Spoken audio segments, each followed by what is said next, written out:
Welcome friends. तो हमने पिछले वीडियो में सेक्सुअल रिप्रोडक्शन में ट्रांसफॉर्मेशन के बारे में पढ़ा था। तो अब हम नेक्स्ट पढ़ रहे हैं कॉन्जुगेशन। तो कॉन्जुगेशन क्या होता है? कॉन्जुगेशन में एक बैक्टीरिया दूसरे बैक्टीरिया में अपना जेनेटिक मटेरियल पास करता है। तो इस प्रोसेस को हम क्या बोलते हैं? कॉन्जुगेशन। ठीक है। तो कॉन्जुगेशन क्यों होता है, किस वजह से या क्या कारण है इसका होने का? तो कॉन्जुगेशन जैसे किसी बैक्टीरिया को एंटीबायोटिक रेजिस्टेंट जीन किसी दूसरे बैक्टीरिया में ट्रांसफ़र करना हो तो वो किसके द्वारा करेगा? कॉन्जुगेशन के द्वारा। ठीक है। और इसके अलावा कुछ ऐसे जीन्स जो कि एनवायरनमेंट से बचाने के लिए, हार्श कंडीशन से बचाने के लिए उपयुक्त होते हैं, तो उन जीन्स को भी वो दूसरे बैक्टीरिया में ट्रांसफ़र कर देता है। ठीक है। किसके द्वारा करता है? कॉन्जुगेशन के द्वारा। अब कॉन्जुगेशन में होता क्या है उसकी प्रोसेस को देख लेते हैं हम। यहाँ पर दो बैक्टीरिया होते हैं। ठीक है। एक तो F+ और एक F- बैक्टीरिया। ठीक है। यहाँ पर F+ का मतलब ये डोनर बैक्टीरिया है। डोनर का मतलब अपना जो जीन है वो दूसरे बैक्टीरिया में ट्रांसफ़र करेगा, और ये है रेसिपिएंट। रेसिपिएंट का मतलब ये दूसरे बैक्टीरिया से दूसरे बैक्टीरिया से डीएनए या कोई डीएनए की सीक्वेंस अपने अंदर लेगा, तो इसको हम क्या बोलेंगे? रेसिपिएंट। अब जो F+ बैक्टीरिया होता है उसमें फर्टिलिटी फैक्टर पाया जाता है। इसमें क्या पाया जाता है? फर्टिलिटी फैक्टर पाया जाता है, जो कि दूसरे बैक्टीरिया में अपना जीन ट्रांसफ़र करने के लिए ज़रूरी होता है। यानी कॉन्जुगेशन के लिए क्या ज़रूरी होता है? Fertility factor. ठीक है। तो वो किस में पाया जाता है? F+ में। अब देखते हैं इसमें आगे क्या होता है। अब जो F+ बैक्टीरिया है वो एक ट्यूब लाइक स्ट्रक्चर का फॉर्मेशन स्टार्ट कर देता है। इसको हम क्या बोलते हैं? पिलस। ठीक है। इसको हम क्या बोलते हैं? पिलस। ये एक साइटोप्लाज्मिक एक्सटेंशन होता है जो कि मेम्ब्रेन के एक्सटेंशन से बनता है। ठीक है। अब ये जो पिलस है वो धीरे धीरे बढ़ता जाता है और दूसरे बैक्टीरिया की यानी F- बैक्टीरिया के कांटेक्ट में आ जाता है। अब जो F+ बैक्टीरिया है, ठीक है, उसमें कौन सा फैक्टर प्रेजेंट होता है? Fertility factor. फर्टिलिटी फैक्टर कहाँ पर प्रेजेंट होता है? इसके जो प्लाज्मिड है, ये क्या है? प्लाज्मिड। ठीक है। तो हम ये भी कह सकते हैं कि जो फर्टिलिटी फैक्टर है वो एक तरह से प्लाज्मिड है, या कोई डीएनए सीक्वेंस है जो कि किस में प्रेजेंट है? प्लाज्मिड में प्रेजेंट है। ये जो डीएनए सीक्वेंस है वो पिलस के फॉर्मेशन के लिए ज़रूरी होती है, और अपना डीएनए सीक्वेंस या अपना कोई जीन दूसरे बैक्टीरिया में ट्रांसफ़र करने के लिए ज़रूरी होता है। ठीक है। तो यहाँ पर ये रोल होता है फर्टिलिटी फैक्टर का। अब जो प्लाज्मिड है उसका जो एक स्ट्रैंड है वो दूसरे बैक्टीरिया में पिलस के द्वारा जाना स्टार्ट कर देता है। अब अगर ये वाला स्ट्रैंड, पूरा स्ट्रैंड अगर इस F- बैक्टीरिया में ट्रांसफ़र हो जाता है तो ये वाला जो बैक्टीरिया है वो भी F+ बन जाता है। ठीक है। ये भी F+ बन जाएगा, और जो फर्टिलिटी फैक्टर है वो इसमें प्लाज्मिड में कन्वर्ट हो जाएगा। ठीक है। ये जो यहाँ पर ये जो स्ट्रैंड ट्रांसफ़र हुआ है वो डबल स्ट्रैंड में कन्वर्ट हो जाएगा, और जिस तरह से F+ में ये प्रेजेंट था प्लाज्मिड, उसी तरह से F- में भी ये बदल जाएगा। ठीक है। तो इस तरह से दूसरी सेल भी क्या बन जाएगी? F+। ठीक है। और ये भी F+ है। अब कभी कभी क्या होता है कि एनवायरमेंटल फोर्सेस की वजह से ये जो कॉन्जुगेशन ट्यूब है वो बीच में ही टूट जाती है। ठीक है। ब्रेक हो जाती है, जिससे कि कुछ ही पार्ट का आगे ट्रांसफ़र होता है, कुछ ही डीएनए पार्ट का आगे ट्रांसफ़र होता है। अब ये जो डीएनए पार्ट है वो या तो डिग्रेड हो जाएगा, ठीक है, या तो इस F- बैक्टीरिया के जो एंजाइम्स हैं उसके द्वारा डिग्रेड हो जाएगा, या फिर ये होमोलॉगस सीक्वेंस की वजह से इसमें जाकर अटैच हो जाएगा। तो इस वाले प्रोसेस को हम इधर देखते हैं।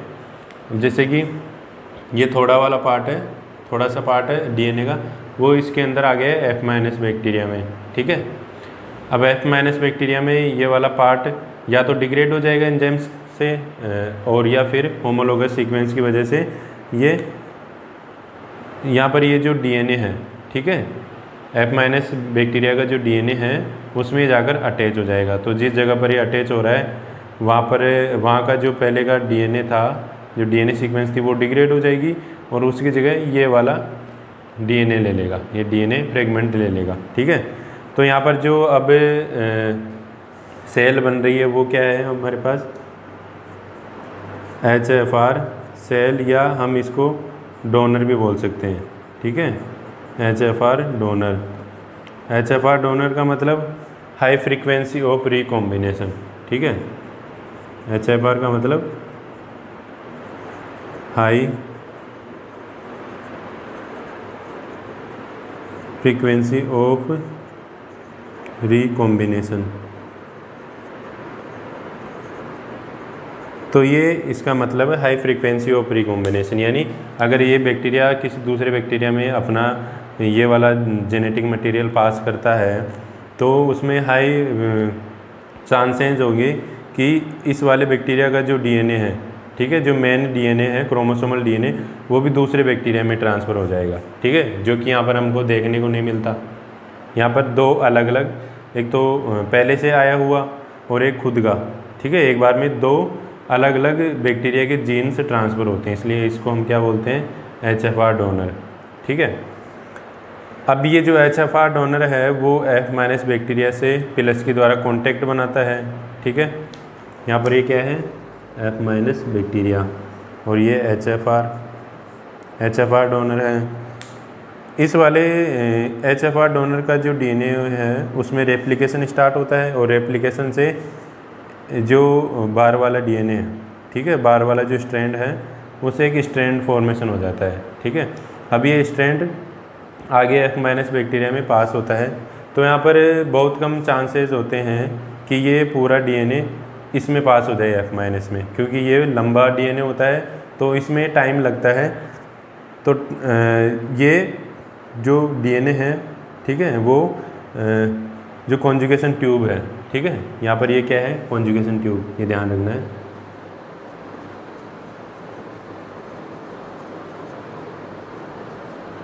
कॉन्जुगेशन ट्यूब, ठीक है, तो कॉन्जुगेशन ट्यूब के टूट जाने की वजह से, किसके द्वारा टूट रही है, एनवायरमेंटल फोर्सेस की वजह से।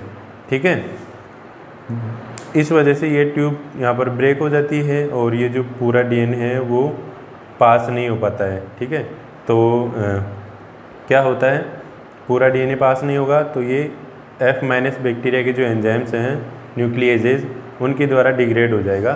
तो ज़्यादा चांसेस क्या होंगे कि जो HFR बैक्टीरिया है वो अपना DNA F माइनस बैक्टीरिया में ट्रांसफ़र नहीं करवाएगा। ठीक है, और कभी कभी ऐसा हो जाता है कि जो HFR बैक्टीरिया है वो अपना DNA F माइनस बैक्टीरिया में पूरा ट्रांसफ़र कर देता है, तो जो न्यू सेल बनेगी वो भी क्या होगी, HFR। ठीक है, ये न्यू सेल जो बनेगी वो भी क्या होगी, HFR, या इसको हम HFR डोनर भी बोल सकते हैं बैक्टीरिया को। ठीक है, तो इस तरह से इसमें कॉन्जुगेशन की प्रोसेस होती है।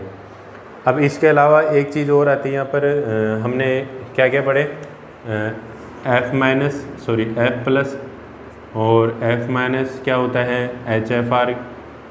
HFR क्या होता है। अब इसके अलावा एक सेल और आती है या एक डोनर और आता है बैक्टीरिया, जो क्या होता है, F प्राइम।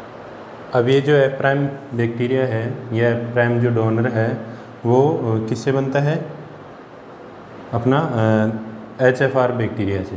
ठीक है, HFR डोनर से बनता है। तो पहले HFR डोनर को बनाते हैं यहाँ पर,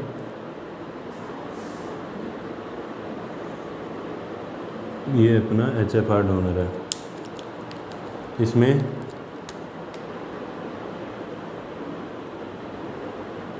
F फैक्टर भी प्रेजेंट है ना। अब क्या होता है, F प्राइम बनने के लिए जो HFR बैक्टीरिया है, HFR डोनर है, उसका जो F वाला जो F फैक्टर है, ठीक है, जहाँ पर F फैक्टर की जो DNA सीक्वेंस है वहाँ पर एक लूप का फॉर्मेशन होता है।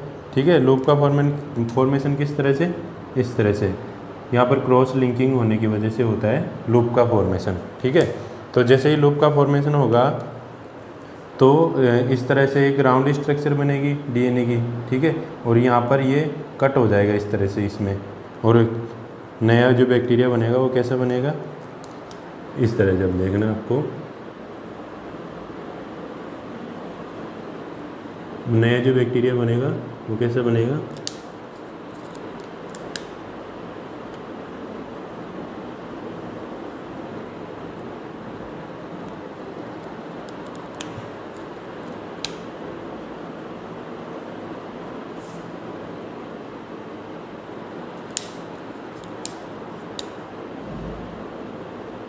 अब क्या होता है, ये अपने पास क्या बन गई, एफ प्राइम सेल, ठीक है, ये एफ प्राइम डोनर बन गया।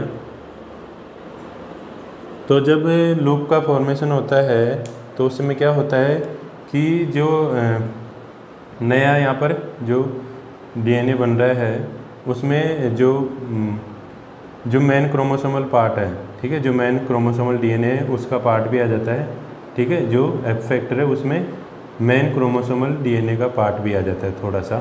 तो इसलिए हम इस बैक्टीरिया को क्या बोलेंगे अब, एफ प्राइम डोनर, ठीक है। और ये जो यहाँ पर जो डीएनए सीक्वेंस है ये प्लाज्मिड की तरह वर्क करेगी, और ये एफ प्राइम डोनर अब ज़्यादा एफिशिएंटली अपना जो जीन है या एफ फैक्टर दूसरे बैक्टीरिया में ट्रांसफ़र कर सकता है, ठीक है। तो इस तरह से अपना F+, F- HFR और F' कंप्लीट होता है।